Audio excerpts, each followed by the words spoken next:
Hi hello ನಮಸ್ಕಾರ ಸ್ನೇಹಿತರೆ. ಇವತ್ತಿನ ಒಂದು ಯಲವಳ್ಳಿ ಹಬ್ಬ ಅದ್ಧೂರಿಯಾಗಿ ನಡೀತಾ ಅಂತ ಹೇಳ್ಬೋದು. ತುಂಬ ಒಂದು ದೊಡ್ಡ ಮಟ್ಟದ ಜನಸಾಗರಣೆ ಈ ಹಬ್ಬದಲ್ಲಿ ನಾವು ನೋಡಿದ್ವಿ. ಇವತ್ತಿನ ಹಬ್ಬದಲ್ಲಿ ಶಿರಾಳಕೊಪ್ಪದ ಕನಕನ ಸಾಮ್ರಾಜ್ಯ ಅಂತ ಬಂದಂಥ ಪಿ ಹೋರಿಯನ್ನು ನೋಡ್ಬೋದು ಸ್ನೇಹಿತರೆ.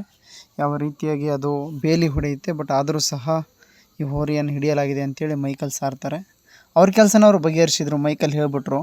ಆದರೆ ಅದ್ರ ಹಿಂದೆ ಹೋರಿಯ ಮಾಲೀಕ ಯಾವ ರೀತಿಯ ಬಂದಿದ್ದ, ಅವನು ಎಷ್ಟು ಪರಿಶ್ರಮ ಇತ್ತು, ಅದ್ರ ಹಿಂದೆ ಎಷ್ಟು ಹುಡುಗರು ಇರ್ತಾರೆ, ಅದು ಯಾವುದೂ ನೋಡಲ್ಲ. ಇದೊಂದೇ ಹೋರಿ ಅಂತಲ್ಲ, ಎಷ್ಟೋ ಹೋರಿಗಳನ್ನ ಏನಾಗುತ್ತೆ ಅಂದರೆ ಗೇಟ್ ಹಾಕಿಬಿಡ್ತಾರೆ. ಗೇಟ್ ಹಾಕಿದ್ಮೇಲೆ ರಿಟರ್ನ್ ಒಂದೇ ಒಂದು ಸೆಕೆಂಡಲ್ಲಿ ಹೋರಿ ವಾಪಸ್ ಬಂದರು, ವಾಪಸ್ ಅಂತ ಮನೆಗೆ ಕಳಿಸ್ಬಿಡ್ತೀರಾ. ನೀವೇನಿಲ್ಲ, ಅವರು ಆ ಒಂದು ಹಬ್ಬಕ್ಕೆ, ನಿಮ್ಮ ಒಂದು ಊರಿನ ಹಬ್ಬಕ್ಕೆ ಬರ್ಬೇಕಂದ್ರೆ ಎಷ್ಟು ದೂರದಿಂದ ಬಂದಿರ್ತಾರೆ. ಹಾಗೆ ಅದ್ರ ಹಿಂದೆ ಎಷ್ಟು ಒಂದು ನಿನ್ನೆನೇ ಒಂದು ಹಬ್ಬಕ್ಕೆ ತಯಾರಿ ಪ್ರಿಪ್ರೇಷನ್ ಬಂದ್ಬಿಟ್ಟು ಒಂದು ವಾರದ ಹಿಂದೆಯೇ ಮಾಡಿರ್ತಾರೆ. ನಿಮ್ಮೂರಿಗೆ ಬಂದ್ಬಿಟ್ಟು ನೀವು ಎಷ್ಟೇ ಸಾವಿರ ಹೇಳಿದ್ರು ಸಹ ಒಂದು ನಂಬರನ್ನು ತೊಗೊಂಡು ಹೋಗಿರ್ತಾರೆ.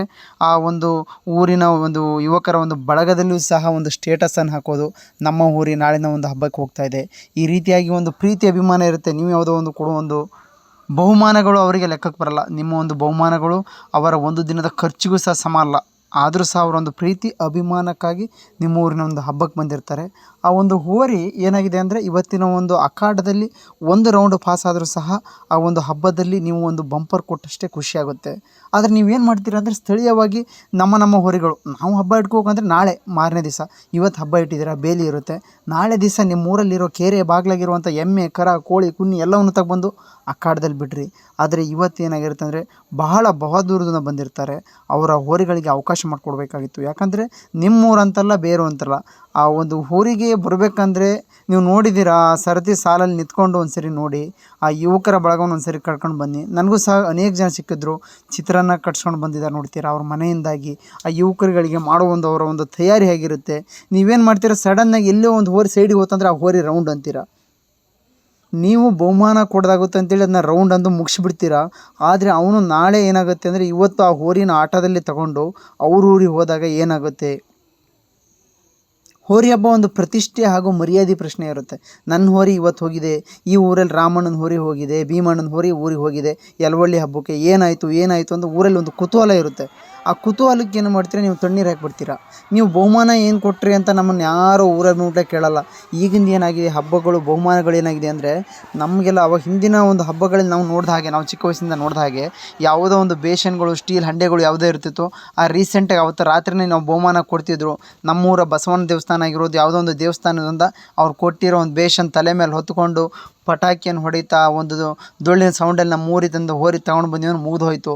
ಇವಾಗ ಹಾಗಲ್ಲ, ನೀವೆಲ್ಲ ಯೋಚನೆ ಮಾಡಿಬಿಟ್ಟು ಫೋನು ಮಾಡಿಬಿಟ್ಟು ಆ ನಂತರದಲ್ಲಿ ಬಹುಮಾನ ಕೊಡ್ತೀರ. ಅದು ನಿಮ್ಮ ಒಂದು ಕಮಿಟಿ ಹಾಗೂ ನಿಮ್ಮ ಒಂದು ಇದಕ್ಕೆ ಸಂಬಂಧಪಟ್ಟಂತೆ. ನಾನು ಯಾವುದೇ ಹೇಳ್ಬೇಕಾದ್ರೂ ಬಸವಣ್ಣನ ಇಟ್ಕೊಂಡು ಯಾವುದಕ್ಕೂ ಸಹ ವ್ಯಾಪಾರ ಮಾಡೋಕ್ಕೆ ಹೋಗಬೇಡಿ. ಯಾಕಂದರೆ ಆ ಒಂದು ನಿಮ್ಮ ಒಂದು ಅಕ್ಷಿಯಲ್ಲಿ ಬಂದವನು ಓಡಿರ್ತಾರೆ, ನೀವೇನೇ ಬಹುಮಾನ ಕೊಟ್ಟರು ಸಹ ತಗೊಂಡು ಹೋಗ್ತಾರೆ.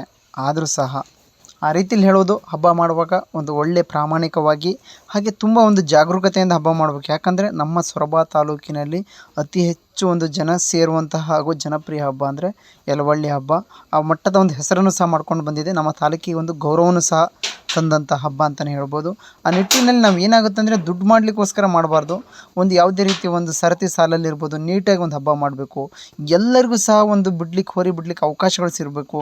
ಹೋರಿ ತೊಗೊಂಡೋಗಿ ನಂಬರ್ ತೊಗೊಂಡೋಗಿ ಕಡಿಮೆ ನಂಬರ್ ಕೊಡೋಣ. ಯಾಕಂದರೆ ದುಡ್ಡು ಮಾಡಲಿಕ್ಕೆ ಬೇರೆ ಆಪ್ಷನ್ಗಳಿವೆ. ಈಗ ದುಡ್ಡು ಮಾಡ್ಬೇಕಂದ್ರೆ, ವ್ಯಾಪಾರ ಮಾಡ್ಬೇಕಂದ್ರೆ ತುಂಬ ಆಪ್ಷನ್ ಇವೆ. ನಾವು ಹೋರಿ ಹಬ್ಬವನ್ನು ಇಟ್ಟೇ ದುಡ್ಡು ಮಾಡಬೇಕಾಗಿಲ್ಲ.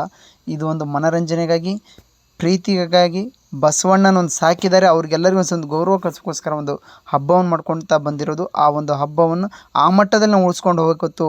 ಆ ಒಂದು ಹಬ್ಬದಲ್ಲಿ ದುಡ್ಡು ಮಾಡುವಂಥ ಶಕ್ತಿ, ಹಾಗೆ ಹಬ್ಬದಲ್ಲಿ ದುಡ್ಡು ಮಾಡ್ಬೇಕನ್ನೋ ಒಂದು ನೆಸೆಸಿಟಿ ಇವೆಲ್ಲ ಗ್ರಾಮಗಳಿಗಿಲ್ಲ. ಯಾಕಂದರೆ ಒಂದು ಆರ್ಥಿಕವಾಗಿ ಸಬಲವಾದಂಥ ಗ್ರಾಮಗಳಂತಲೇ ಹೇಳ್ಬೋದು.